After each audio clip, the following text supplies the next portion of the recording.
Hello, teacher. I continues with chapter 2.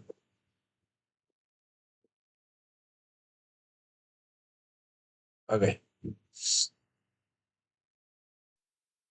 Xmen, The Last Stand.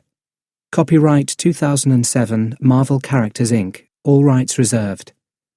Xmen, The Last Stand. Motion picture copyright 2006 20th Century Fox Film Corporation.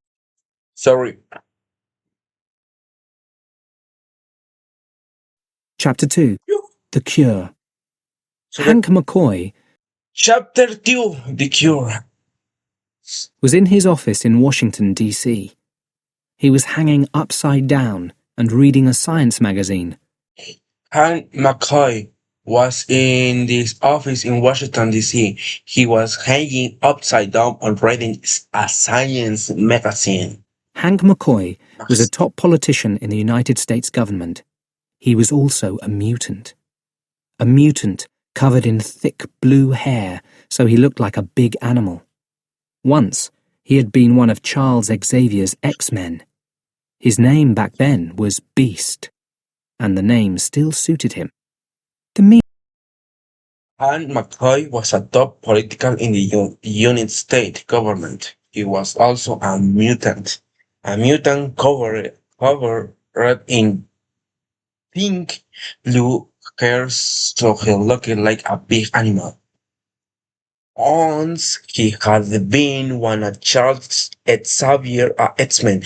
His name back then was Beast, and the name still suited him. Meeting's begun, sir, said a government assistant. Thank you, McCoy replied, and jumped quickly to the floor.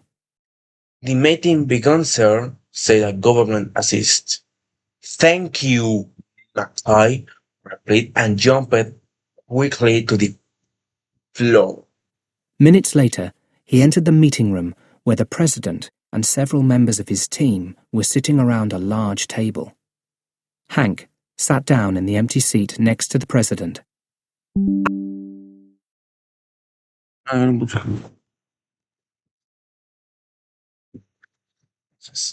Our people? Minutes later, he entered the meeting room where the president and several members of this team were sitting around a large table, had sat down in the empty seat next to the president. Were following Magneto's movements, the president said.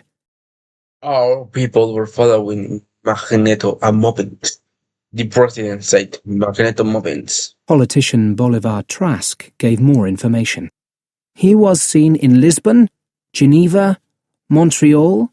We lost him when he crossed into the USA. But we did catch somebody else. Political Bolivar Trask gave more information. He was seen in Lisbon, Geneva, Montreal. He lost him when he crossed into the USA, but we did catch somebody else. He pointed to a screen which showed a small prison cell. The prisoner had blue skin and yellow eyes. It was the mutant Mystique. He pointed to a screen which showed a small prison cell. The prisoner had blue skin and yellow eyes. It was the mutant Mystique. We caught her breaking into the FDA, explained Trask. We caught her breaking into the FDA, explained Trask. The politicians watched a screen as a government officer sat down opposite Mystique in the cell. Raven, he began. The politician watched a screen as a government officer sat down opposite Mystic in the cell. Raven, he began.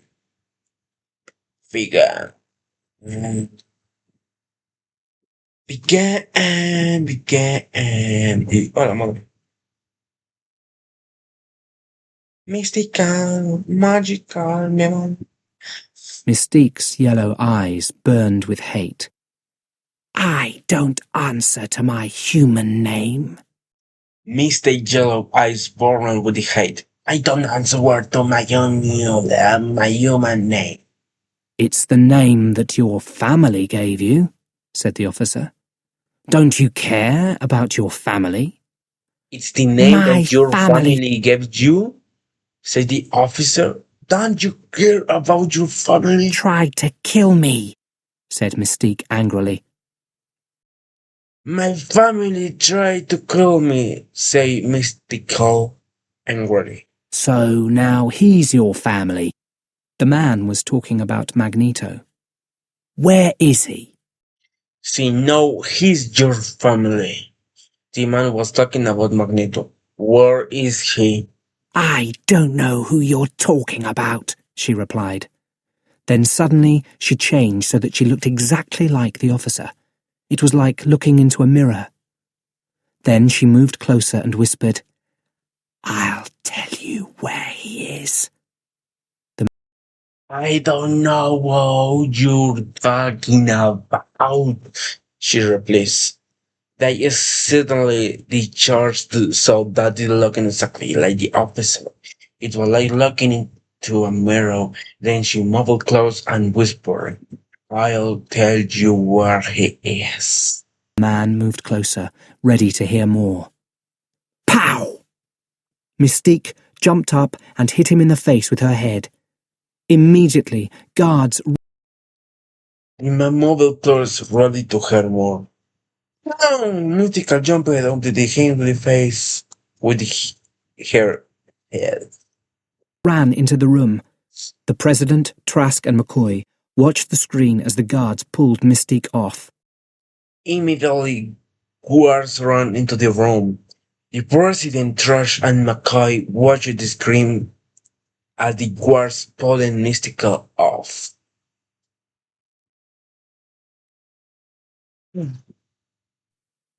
Putting Mystique in prison will of course make Magneto even more angry and dangerous, said McCoy. But it does give us more power when we talk to his people. The President looked. Putting Mystique in prison will of course make Magneto even more angry and dangerous, said McCoy. But this does give us more power when we talk to these people. Surprised. You expect me to talk to these people? The president looked surprised. You expect me to talk to these people? Isn't that why you asked me to this meeting? Asked McCoy. Is that why you asked me to this meeting? Asked McCoy. The President shook his head and passed a report to the mutant. This is what Mystique stole from the FDA. The president shook his head and passed a report to the mutant. This is that Mystique stole from the FDA. McCoy started to look at the report. Immediately, he saw the photo of a young boy about 12 years old with big blue eyes and a shaved head. Below the photo, he read the name Leech and the words Cure for Mutants. He looked up slowly, with fear in his eyes. Does this cure work? McCoy started to look on the report. Immediately, he saw the photo of a young boy about 12 years old with big blue eyes and shaved head. Below the photos, he read the name, Leech, and the words cure for mutants. He looked up slowly with fear in his eyes. Don't his cure work? We think so, answered the President. We think so, as word president. This will change everything for mutants everywhere. This is will change everything for mutant everywhere. Yes, agreed the President. That's why we need you, Hank. Yes, agreed president, that we need you, Hank.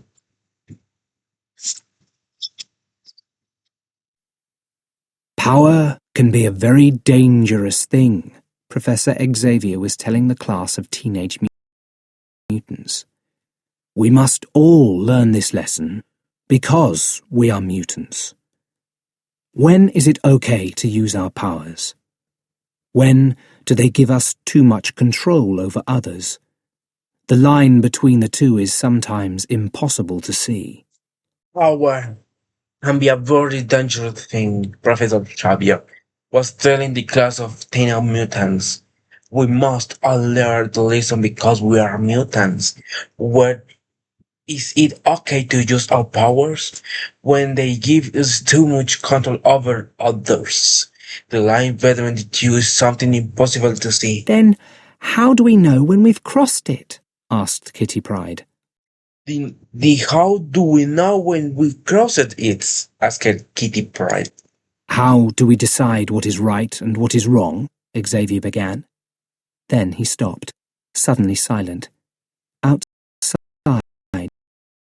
How do we decide that's right and what is wrong? Xavier began, then he stopped, suddenly silent. Outside. Outside. The only question is, who will you stand with? The humans or us? The sky was dark with storm clouds. We'll continue this lesson tomorrow.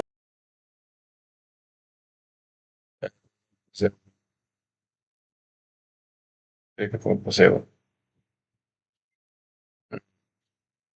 15. 15. 15. No, tú checa con que faltan 5.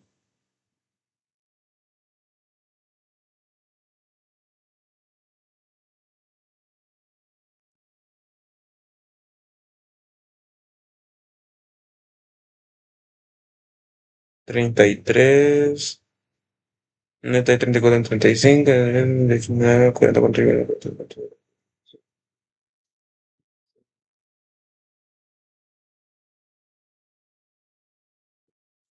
Bueno, se perdieron 5 páginas. 23, 24, 25, 26, 27, 29, 31. Entonces 34 y 35 tampoco están.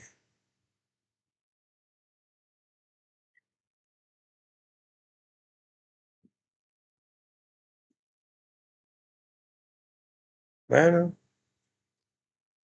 He told the class. The weather report said sunny skies, said Xavier. He had come to the front of the school, where Storm was standing. She was the reason for the dark clouds above. Oh, I'm sorry, she said. Her eyes turned white as she used her power over the weather. Moments later, the bright, sunny day was back. I don't need to read minds to see that something is wrong, continued Xavier as they went together into the school.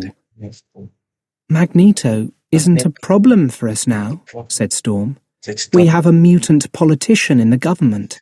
We have a president who understands us. Why are we still hiding? We are not hiding, Xavier replied. We still have enemies out there, and I have to protect my students. Storm watched the students going to their next class. Yes, but we can't be students forever. Storm, I haven't thought of you as my student for many years. In fact, he stopped at the door to his office. I have started to think that you might take my place one day. A look of surprise appeared on Storm's face. But Scott... Scott's a changed man, said Xavier. Jean's death has been so hard for him. Storm didn't know what to say. Things are better for us out there, continued Xavier. But you, of all people, should know how fast the weather can change. There's something you're not telling us, Storm said. She could see it in his eyes. When they went into Xavier's office, they found an old friend waiting there, Hank McCoy. Storm ran to Beast and hugged him. I have some news, said McCoy. Mystique was caught last week. We don't have... Who's the big ball of hair? Asked a voice suddenly from the door. It was Logan. I'm Hank McCoy, Right. Nice suit, Logan replied as he entered the room. Storm was still thinking about Mystique. Magneto isn't going to be happy about this, she said. Magneto isn't our biggest problem, said McCoy. A company has made a new medicine for mutants. They're calling it a cure. These words hung for a moment in the air, and then, "That's crazy!" cried Storm. "You can't cure being a mutant." "Storm," said Xavier, pointing to a TV screen. "They're announcing it right now."